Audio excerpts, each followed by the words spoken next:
Isu panas kembali mencuat dari dunia politik tanah air.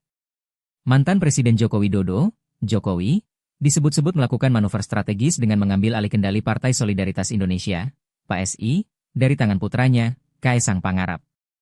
Langkah ini menimbulkan spekulasi luas mengenai arah politik Jokowi pasca lengser dari jabatan presiden pada Oktober 2024 lalu. Kabar tersebut mencuat setelah sejumlah elit PSI menggelar pertemuan tertutup dengan Jokowi di Solo, awal pekan ini. Pertemuan yang berlangsung secara tertutup itu dikabarkan membahas reposisi kepemimpinan partai dan strategi besar PSI menghadapi Pilkada serentak 2025. Dari Kaesang ke Jokowi, Kaesang Pangarep yang secara resmi menjabat Ketua Umum PSI sejak 2023, dikenal membawa semangat baru di tubuh partai muda tersebut. Namun dalam beberapa bulan terakhir, pengaruh Kaesang dinilai mulai meredup, terutama sejak munculnya beberapa keputusan partai yang disebut-sebut lebih mencerminkan kehendak Jokowi ketimbang inisiatif internal PSI.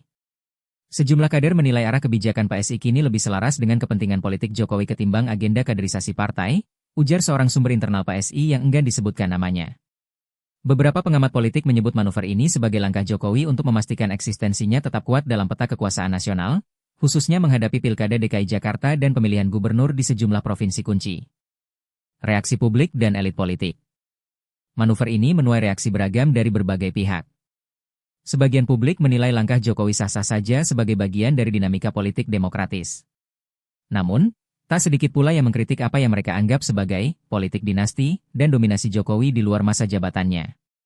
Ketua DPP PSI, Satya Dwi Chandra, menampik kabar pengambil alihan tersebut.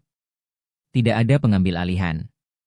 Kaesang masih Ketua Umum PSI, Pak Jokowi hanya memberikan masukan sebagai tokoh bangsa, ujarnya saat diwawancarai di Jakarta, Jumat 17 Mei. Namun, sinyal-sinyal perubahan tetap tampak mencolok.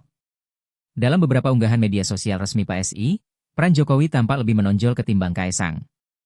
Beberapa sumber juga menyebut akan ada restrukturisasi besar-besaran dalam waktu dekat. Langkah politik selanjutnya?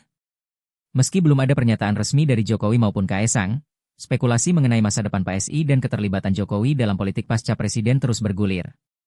Jika benar Jokowi mengambil alih kendali PSI, langkah ini bisa menjadi sinyal kuat bahwa ia belum selesai dalam panggung politik nasional.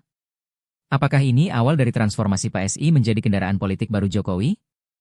Ataukah hanya strategi sementara untuk mengamankan kepentingan politik tertentu? Waktu yang akan menjawab. Bagaimana pendapat kalian guys? Silahkan tuliskan di kolom komentar ya. Jangan lupa, ikuti terus perkembangan terbaru laporan kasus ini hanya di Turida Media. Turida Media, informasi cerdas untuk pikiran terbuka.